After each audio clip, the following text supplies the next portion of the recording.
सुबह 10 बजे से लेकर 11 बजे के बीच में उपस्थित हूँ आप सबके सामने। आज जिनकी कुंडली लेकर के आया हूँ इनका नाम वर्षा है। ये कुंडली आई है मध्य प्रदेश के जबलपुर से। शुरू करते हैं इसका कार्यक्रम। कहीं नहीं जाना है, बिल्कुल बन के रहिएगा। पर कार्यक्रम आरंभ करने से पहले और उनकी कुंडली के अध्ययन से पहले आपको मनुस्मृति की बात बता देता हूँ। यहाँ आज जानेंगे प्रकृति किसे कहते हैं, प्रकृति में किस किस को श्रेणीबद्ध और क्रमबद्ध तरीके से रखा गया है। मनुस्मृति की बात में आज बात प्रकृति की है। पंच महाभूत पृथ्वी, जल, अग्नि, वायु और आकाश, 5 ज्ञानेंद्रियां, 5 कर्मेंद्रियां, प्राण हमारे शरीर के अंदर बसा हमारा प्राण, मन, हमारे कर्म और हमारी वासना, इन्हें प्रकृति कहा जाता है। किसे प्रकृति कहते हैं? पृथ्वी, जल, अग्नि, वायु और आकाश, जिससे हमारे शरीर का निर्माण हुआ है। उसके बाद ज्ञानेंद्रियां, कर्मेंद्रियां, तो 5 ज्ञानेंद्री, 5 कर्मेंद्री। उसके बाद शरीर के अंदर बसा प्राण, मन और हमारे कर्म और हमारी वासना, इसे प्रकृति कहा जाता है। अब आइए आपको कुंडली पे लेके आता हूं, एक एक शब्द बताऊंगा, ऐसे ही बस बन के रहिएगा। शुरू करते हैं। यह मकर लग्न की कुंडली है जहां नीच के सूर्य बैठे हैं और इनकी कुंडली में इनका जन्म आश्विन माह और कार्तिक माह में हुआ है। आप लोग मुझे लगातार अपनी कुंडलियां भेज रहे हैं, मुझे विश्वास में ले रहे हैं और मेरे ऊपर भरोसा कर रहे हैं। इन सब चीज़ों के लिए आप लोगों को बहुत बहुत धन्यवाद तो कहूँगा ही, साथ ही जो लोग मुझे दिखा रहे हैं कुंडली अपनी और उन्हें फ़ायदा और लाभ जो हो रहा है, उसके लिए मैं अपने इष्ट से ऐसे ही उनके कृपा की प्रार्थना करता हूँ। आइए मैं सबसे पहले बता दूं, दक्षिणायन में जन्मे हैं, इस वजह से यहाँ पे चंद्रमा कमजोर होंगे और चंद्रमा बलवान होंगे और सूर्य कमजोर हो जाएंगे। दक्षिणायन में अगर आपका जन्म हुआ है तो आपकी कुंडली में चंद्रमा बलवान हो जाएंगे, मतलब उनके फल देने का जो दर होगा वो बढ़ जाएगा और वो अच्छी बात होती है चंद्रमा के लिए। शरद ऋतु में जन्मे हैं, इस वजह से व्यक्ति अपना काम करने में थोड़ा संकोची होता है या फिर थोड़ा आलसी होता है। बुधवार के जन्मे हैं, गणितज्ञ, गणितीय और तत्व से अगर समझे तो व्यक्ति बड़ा ही तार्किक बुद्धि का होता है।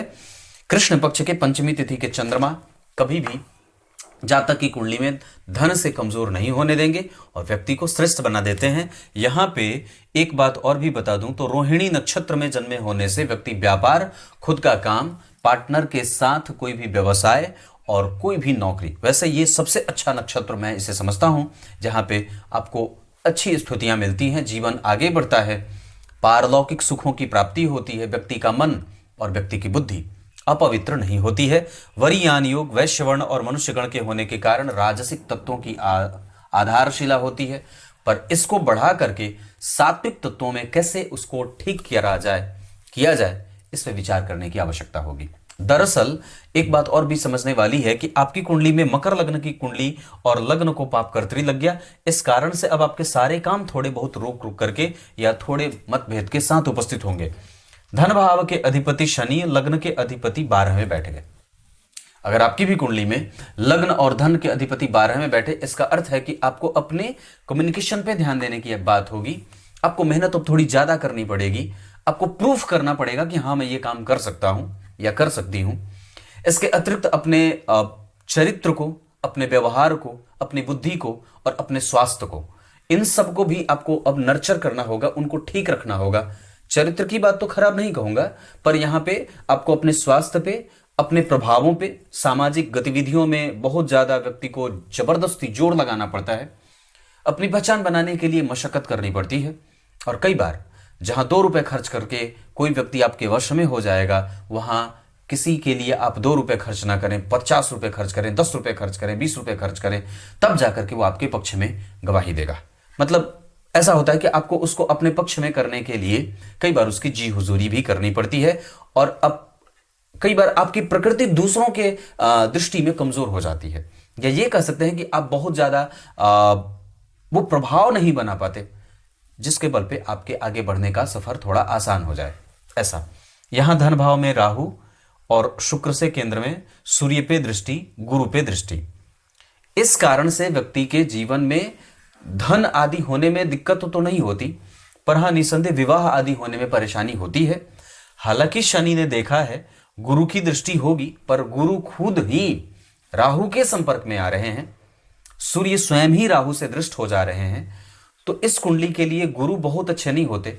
पर वस्तुतः वो बहुत अच्छे भाव के अधिपति नहीं होने के बाद भी, मकर लग्न की कुंडली के लिए वो बहुत अच्छे भाव के अधिपति नहीं होने के बावजूद व्यक्ति को ऋण से मुक्त रखेंगे, उसकी बुद्धि को विषम नहीं बनने देंगे, सरकारी नौकरी का लाभ देने में सहायता करेंगे, उसके अतिरिक्त व्यक्ति में गंभीरता रहेगी, उसका व्यय असंतुलन में नहीं जाएगा, और साथ ही साथ उसकी बुद्धि बड़ी पवित्र हो जाएगी। ये गुरु का प्रभाव होगा। पर वो गुरु जितने भी प्रभाव करेंगे वो थोड़े संकोच से युक्त होकर के करेंगे। सूर्य के अंदर जो निर्मलता होगी, जो जैसे मोरालिटी वाली, जो अच्छाइयों वाली बात होगी, वो थोड़ी कमजोर हो जाएगी। राहु से सूर्य भी प्रभावित होंगे और गुरु भी प्रभावित होंगे। इस कारण पति जो मिलता है वो कई बार सामान्यतया पूजा पाठ, धर्मशास्त्र, ग्रंथ विज्ञान आदि में थोड़ा कम भरोसा करने वाला होता है, कभी कभी झूठ भी बोलने वाला होगा, उसके ऊपर काम करने की आवश्यकता उसको होगी, ऐसा मैं कह सकता हूं। मंगल और बुध के कारण और पंचम भाव से शुक्र और चंद्रमा का एक दूसरे की राशि को देखना, अपनी राशि को देखना, शुक्र ने अपनी राशि को देखा है और चंद्रमा ने अपने नीच की राशि को देखा है। लाभ भाव में चंद्रमा की नीच दृष्टि, लाभ भाव के अधिपति जन्म कुंडली में मंगल भाग्य भाव में बैठे हैं, बुध के साथ बैठे हैं, ये एक अच्छी बात होगी, भद्र योग बनेगा भाग्य भाव में, और वहां पे महान भाग्यशाली योग का निर्माण भी होगा। इस वजह से व्यक्ति के पास क्रिएटिविटी होती है, भाग्यशाली होता है, धार्मिक होता है, बुद्धिमान होता है, चपल होता है, और साथ ही साथ उसका दाम्पत्य अच्छा भी बीतता है। नवांश कुंडली में यहां जो शनि मंगल नहीं बैठे होते तो यह दाम्पत्य और भी ज्यादा अच्छा होता। पर सास ससुर का सुख व्यक्ति को मिलता रहेगा और उसका दाम्पत्य ठीक बीतेगा, क्योंकि चंद्रमा स्वग्रही है। यहां भी सूर्य नीच के अगर नहीं होते तो कुंडली और भी ज्यादा खराब हो जाती, यहां भी सूर्य अगर नीच के नहीं होते तो कुंडली और भी ज्यादा खराब हो जाती। नीच के ही हैं, पर हर जगह उन्होंने अपनी स्थिति बना रखी है। यहां भी नीच के, यहां भी नीच के, और यहां भी नीच के। प्रत्येक वर्ग चार्ट में अगर आप देखेंगे तो ये स्थिति अगर बन रही है तो इससे सूर्य को बल मिलेगा और सूर्य आपकी कुंडली के सबसे बलवान ग्रहों में से एक हो जाएंगे। दिग्बली हैं, इस भाव के अधिपति धन का योग लगा रहे हैं। किसी भी भाव का अधिपति अगर अपने भाव से एक घर आगे बैठेगा तो ये बहुत अच्छी बात होगी। इस भाव से केंद्र में राहु अगर नहीं बैठे होते तो इस भाव को और भी बलवान हो जाने में बल मिलता, और इस भाव से गुरु का संपर्क नहीं बन रहा है, इस भाव के अधिपति ने इसको नहीं देखा है, पर चंद्रमा जैसे शुभग्रह ने देखा है। सप्तम भाव के अधिपति हैं, उच्च से देखे हैं, उच्च के बैठे हैं, शुक्र जैसे शुभग्रह से देखे जा रहे हैं, गुरु द्वितीय भाव को देख रहे हैं, गुरु शनि को देख रहे हैं। तो लग्नेश शनि पे गुरु की दृष्टि और धन भाव पे गुरु की दृष्टि जातक के बुद्धि को पवित्र और साथ ही साथ धर्मशास्त्रों में रुचि रखने वाला और अपने से बड़ों का आदर करने वाला बना देता है। एक बड़ी अद्भुत बात है, आप कब किसका आदर करेंगे, कब किसका आदर नहीं करेंगे, आपसे कौन लाभान्वित होगा, आप किसी को लाभ देंगे या नहीं देंगे, यह सब जन्म कुंडली में गुरु तय करते हैं। अगर व्यक्ति की कुंडली में सूर्य कमजोर हो और उस पे राहु की दृष्टि पड़ जाए, जैसे सूर्य नीच के हैं, हालांकि इस कुंडली पे ये बात थोड़ी कम लागू होगी, पर राहु ने गुरु और सूर्य दोनों को देखा है, उच्च के चंद्रमा हुए हैं, इस वजह से इनकी कुंडली में दाम्पत्य, प्रेम और पुत्र आदि आदि इन सब चीजों का सुख मिलता रहेगा। धन, मान, पद, प्रतिष्ठा, कुल, गौरव आदि आदि इन सब चीजों का प्रभाव व्यक्ति को मिलता रहेगा। यश, कीर्ति, मान, सम्मान, पद, प्रतिष्ठा आदि ये सब मिलता रहे, परिणाम भी मिलता रहे, नौकरी भी मिल जाए। पर सूर्य के ऊपर और गुरु के ऊपर जो राहु का प्रभाव है वो जातक को, जातक के पति को और जातक के आत्मविश्वास को, जातक के पिता को प्रभावित कर सकता है। गुरु की दृष्टि है, इस वजह से थोड़ा ठीक होगा, पर यहां सूर्य नीच के हैं, इस वजह से दाम्पत्य में तो चलो ठीक है क्योंकि सूर्य की उच्च दृष्टि प्राप्त होगी, लेकिन ये दोनों ही ग्रह सूर्य और गुरु जब राहु के संपर्क में आ जाते हैं तो अब जीवन में ओपेसिटी थोड़ी बढ़ जाती है, धुंधलापन, स्पष्टता थोड़ी कम हो जाती है। चीजें मिलती हैं पर थोड़ी भगा करके, थका करके, दौड़ा करके, और जीवन का जो होप होता है, ऑप्टिमिस्टिक प्रवृत्ति जिसको बोल सकते हैं, आशावादी प्रवृत्ति, वो थोड़ी कम हो जाती है। मतलब व्यक्ति अब जल्दी ही निराश हो जाता है, व्यक्ति जल्दी ही हताश हो जाता है, और निश्चित रूप से उसकी वाणी का प्रभाव थोड़ा कमजोर हो जाता है। एक बात हमेशा ही याद रखने वाली होगी, आप अपने गुरुजनों को हमेशा सुनने के लिए ही पैदा हुए हैं। आप अपने माता और पिता का आदर करने के लिए ही पैदा हुए हैं, क्योंकि दूसरा तो उनका आदर करने से रहा। तो प्रत्येक व्यक्ति अगर अपने माता और अपने पिता और अपने गुरु का आदर करता रहे तो सोच के देखिए कि उसकी भी गति होगी और उसकी भी दुर्गति नहीं होगी। माता पिता की दुर्गति नहीं होगी और उस व्यक्ति की गति हो जाएगी, मुक्ति हो जाएगी। तो हमारा धर्मशास्त्र हर बार हमसे यही कहता है, जीने की पद्धति को सही तरीके से अपना लेने की आवश्यकता है कि नहीं बात। तो यहां पे अगर आपके अंदर कभी मोरालिटी कमजोर हो, अगर अपने गुरु से तर्क वितर्क करते हो, वहां जाकर के आपको कुछ भी बोलना नहीं होता, गुरु के पास जाकर के चुपचाप सुनना होता है और दीन भाव में खड़े होने की आवश्यकता होती है। जैसे सामान्यतः एक दीन पुरुष खड़ा होता है राजा के सामने। राजा के सामने दीन पुरुष की कोई चलती नहीं है। उसके सामने आप उसको, गुरु को कभी भी, गुरु और सूर्य ये दोनों ही हमारे जीवन के सबसे महत्वपूर्ण अंग होते हैं। ये भगवान साक्षात श्री राम है और ये साक्षात वामनावतार है। तो आपकी कुंडली में वामनावतार की स्थिति अगर कमजोर होगी और उस पर राहु का प्रभाव होगा तो भगवान वामन पे तो किसी का असर नहीं हुआ था, पर आपकी कुंडली में अगर भगवान वामन के कमजोर प्रभाव देखने को मिलेंगे तो आपकी बुद्धि, लब्धि, क्षमता, सत्य और असत्य के बीच का भेद, ज्ञान और वैराग्य का अभाव आदि आदि चीजें कमजोर होने लगेंगी या बढ़ जाएंगी। और साथ ही साथ व्यक्ति के जीवन का नैतिक तत्व कमजोर होने लगता है। अगर भगवान राम अगर आपकी कुंडली में, हमारी कुंडली में सूर्य के रूप में उपस्थित होते हैं, भगवान श्री कृष्ण चंद्रमा के रूप में उपस्थित होते हैं, तो मैंने क्या बात कही कि अगर आपकी कुंडली में भगवान सूर्य की उपस्थिति कमजोर हो रही है ग्रह के रूप में, तो आपको सबसे ज्यादा अपने राजधर्म का पालन करना होगा।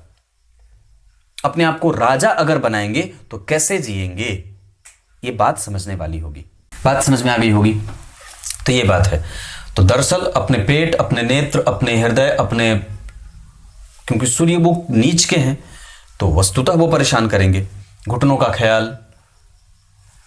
गुरु का प्रभाव, ये बात रही। दशमांश कुंडली तो बहुत अच्छी बनी है। यहां राहु यहीं पे बैठे हैं। इस भाव के अधिपति शनि भी जन्म कुंडली में थोड़ी बहुत मेहनत करवा के तब आपको सफलता देंगे। और चंद्रमा स्वग्रही है। अगर खुद का व्यापार भी करना हो या पढ़ने पढ़ाने का काम करना हो तो बहुत अच्छा रहेगा। बैंकिंग, फिनांस, MBA आदि करना हो। उच्च शिक्षा का योग आपकी कुंडली में बहुत अच्छा है। विदेश गमन का योग बहुत अच्छा लगा है। इस कुंडली में माता पार्वती की उपासना करने से बड़ा अच्छा होगा। इस कुंडली के लिए पश्चिम दिशा और दक्षिण दिशा बहुत अच्छी रहेगी। इस कुंडली के लिए बहुत अच्छी राशियां होंगी वृषभ और कन्या। और इस कुंडली में मंगल, बुध, शुक्र और शनि, इन सब की दशाएं अच्छी होंगी। थोड़े बहुत कमजोर गुरु और सूर्य हो सकते हैं। अभी गुरु की दशा है और आपकी कुंडली में अगर एक बात कहूं तो 2023 के दिसंबर तक विवाह का बहुत अच्छा योग चलेगा। दूसरी बात है, विवाह कभी भी करना हो, वृश्चिक, वृषभ और कर्क, इन जातकों से विवाह किया जा सकता है। दिशा पश्चिम और उत्तर रहे तो बहुत अच्छा रहे विवाह का। इसके अतिरिक्त हस्त, रोहिणी, चित्रा, उसके बाद मृगशिरा, उसके बाद पुनर्वसु, अश्विनी और रेवती, ये नक्षत्र किसी भी काम के लिए बहुत अच्छे रहेंगे। दिशा मैंने बताई, पश्चिम दिशा बहुत अच्छी रहेगी। धन कमाने के लिए आपको अगर धन कमाना हो तो आप उत्तर दिशा में भी जा सकते हैं। आपकी कुंडली में सूर्य की दशा, बुध की दशा और गुरु की दशा सामान्य जाएगी, पर जन्म कुंडली में भाग्य भाव के अधिपति होकर के भाग्य भाव में मंगल के साथ बैठे हैं, तो केंद्र के अधिपति और त्रिकोण के अधिपति का एक साथ जाना ये राजयोगों का निर्माण करेगा, जिसके कारण व्यक्ति को माता पिता, धन, संपत्ति, सुख और ऐश्वर्य की कमी नहीं होती है। इसके अतिरिक्त जन्म कुंडली में सूर्य अगर नीच के ही बैठे हों पर डिग्री में वो 1 डिग्री के हैं, इस वजह से उनको नीच तो लगेगा। एक बात और भी है कि वस्तुतः आपको सूर्य की उपासना करने की आवश्यकता होगी और अगर हो सके तो एकादशी व्रत आरंभ करने की आवश्यकता है, क्योंकि राहु गुरु को देख रहे हैं, इस वजह से भी ये बात मैं बोल रहा हूं बस। पर यह कुंडली प्रेम पालेगी। दशाओं के क्रम में अगर चर्चा करूंगा तो आपकी कुंडली में कोई भी ग्रह वस्तुतः कमजोर नहीं है। मंगल को बल देने के लिए बजरंगबली के हनुमान चालीसा का पाठ वगैरह करना चाहिए। पीपल के वृक्ष का दर्शन भी करना होगा और आपकी कुंडली में अगर मैं और भी बहुत सारी चीज़ें बता दूं तो आपकी कुंडली का रिसर्च क्षेत्र बहुत अच्छा होगा, आप ज्ञान से संपन्न हैं, और केंद्र में लग्न के अधिपति 12 में और लग्न को पाप करती, ये कई बार भीषण तरीके से परेशान करता है। इस वजह से जीवन में हमेशा ही एक अध्याय तो नहीं पर एक पेज रामचरितमानस का अवश्य पढ़ा करिए। एक पेज, एक पन्ना, रोज दिन एक पन्ना। मैंने जैसे यहां रखा हुआ है, आप लोगों को दिखाऊं, भगवान को रखा है मैंने, विराजते हैं मेरे टेबल पे ही, ऐसा वाला, ऐसा राम, ये रख लीजिए और इसका प्रत्येक दिन एक पेज पढ़ा करिए। ये बहुत आवश्यक होगा और बहुत फायदा करेगा ये आपके धन। अगर एक बड़ी अच्छी बात बता दूं आप लोगों को, पता नहीं पर ये बात हमेशा याद रखने वाली होगी, जिन लोगों को धन की बहुत ज्यादा समस्या होती है, ध्यान से समझिएगा, जिन लोगों को बहुत ज्यादा धन की समस्या होती है उनको दो काम करना चाहिए। लगातार 30 दिन तक, ध्यान से समझिएगा, लगातार 30 दिन तक या लगातार 90 दिन तक, प्रत्येक दिन लगातार 90 दिन तक सुंदरकांड का पाठ, और या तो फिर लगातार 90 दिन विष्णु सहस्त्र नाम का पाठ करना चाहिए प्रत्येक दिन, बिना किसी गैप के शुरू करिए। लेकिन ये दिन अच्छा होना चाहिए। पूर्णिमा से शुरू कर सकते हैं या फिर कोई अच्छा वार देख करके शुरू कर सकते हैं, कोई अच्छे नक्षत्र में शुरू कर सकते हैं। 90 दिन या लगातार 30 दिन सुंदरकांड, 30 दिन और लगातार 90 दिन विष्णु सहस्त्र नाम करके देखिए, बड़ा फायदा होता है। और प्रत्येक रात्रि को सोते समय रामचरितमानस के एक पेज का पाठ यहां से शुरू करिए और यहीं ला करके खत्म करिए, या यहां से ऐसे पढ़ना, ये पेज हुआ, यहां से शुरू किया और यहां ला करके खत्म कर दिया, पेज के एंड में दूसरे पेज पे ऐसे पेज हुआ ना, तो यहां से शुरू करें, ये पूरा पढ़ लिया, यहां से शुरू हुआ, यहां पर आकर के यहां पे खत्म कर दिया, ऐसा इतना ही पढ़िए। और अगर हो सके तो इसे आप पूजा अपने पूजा स्थान पे करिए, पूजा घर में। क्लियर है? तो ये बात मैंने इतनी बताई। इस कुंडली में धन भाव में विवाह के लिए जो समस्याएं आती हैं वो यहीं से आ रही हैं, ये बात जो मुझे दिख रही है। वस्तुतः यहाँ पे शनि मंगल है और आपकी कुंडली मंगलिक तो नहीं है, हाँ चंद्रमा की स्थिति के आधार पर अगर बात करूंगा तो उनसे 5वें मंगल हैं, तो ये सुखदायक ही होंगे। चंद्रमा से बुध का संबंध भी सुखदायक है, सूर्य और गुरु का संबंध भी सुखदायक है। गुरु और चंद्रमा का संबंध थोड़ा कष्ट दे सकता है, राहु और चंद्रमा का संबंध, राहु और शुक्र का संबंध थोड़ा कष्ट दे सकता है, जो व्यक्ति को जीवन में अधीर बना देता है, या ये कह सकते हैं कि उसको कई बार परिणाम तो उसको सब मिल जाएगा जो वो चाहता है, पर हां उसके काम थोड़े विलंब से होते हैं, ये बात मैं कह सकता हूं। आप अवांछनीय कई बार बेवजह की परेशानियों से भी जूझेंगे। लग्न को पाप करते लगता है तो ऐसी चीजें बहुत ही आम और साधारण हो जाती हैं। केंद्र में नीच के सूर्य बैठे हैं, उनका नीच भंग नहीं हो रहा है, पर इस भाव के अधिपति धन भाव का योग लगा रहे हैं, इस वजह से धन मिलेगा। पराक्रम भाव के अधिपति जन्म कुंडली में उच्चाभिलाषी हो रहे हैं, इसे अच्छा कहूंगा। ज्ञान के बल पे, बुद्धि के बल पे, अपनी गंभीरता के बल पे व्यक्ति समस्त दुर्गुणों का नाश करता है। चतुर्थ भाव ठीक बना है, माता और पिता की सेवा आपसे होगी, और दरअसल आपकी कुंडली का शिक्षा भाव बहुत ज्यादा अच्छा बना है, ये बात तो मैं गारंटी से कह सकता हूं। आपकी नौकरी हमेशा अच्छी रहेगी, कभी कभी उसमें मतभेद बनेंगे, थोड़ा कम कभी कभी होगा, पर वो एक सामान्य सी बात होगी। क्लियर है? कुछ इसी तरीके से आज के कार्यक्रम का समापन करते हैं, तब तक के लिए इजाजत दीजिए। इस कुंडली में धन की समस्या नहीं होगी, धन है, पर हां परेशानी है। जो मैंने उपाय बताए हैं उसे अवश्य ही करिएगा। तब तक के लिए बहुत बहुत नमस्कार।